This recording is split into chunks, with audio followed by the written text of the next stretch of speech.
बल संपन्न होना चाहिए। प्रार्थना में अजय्यांच विश्वस्य देहीश शक्ति, हमें कोई जीत न सके इतना सामर्थ्य।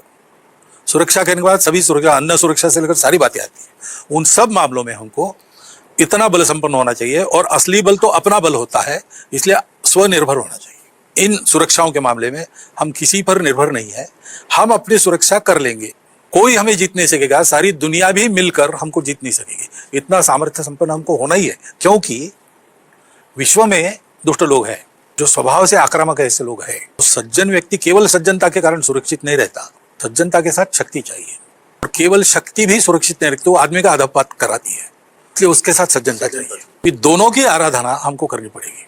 भारतवर्ष अजय्य बने, भारतवर्ष में ये सामर्थ्य हो, परित्राणाय साधूनां विनाशाय च दुष्कृताम्, यानी जहाँ उपाय चलेगा नहीं वहां कोई जीत नहीं सकता, ऐसे सामर्थ्य से हमको जीतना भी पड़ेगा। लेकिन उसके साथ सज्जनता है तो हम रावण को नष्ट करके विभीषण को राजा बनाएंगे, वापस आ जाएंगे। और ये सारा हम सारे विश्व के कारोबार पर हमारी छाया पड़े इसलिए नहीं करने वाले हैं, सबका जीवन निरामय हो, समर्थ हो, इसलिए करेंगे।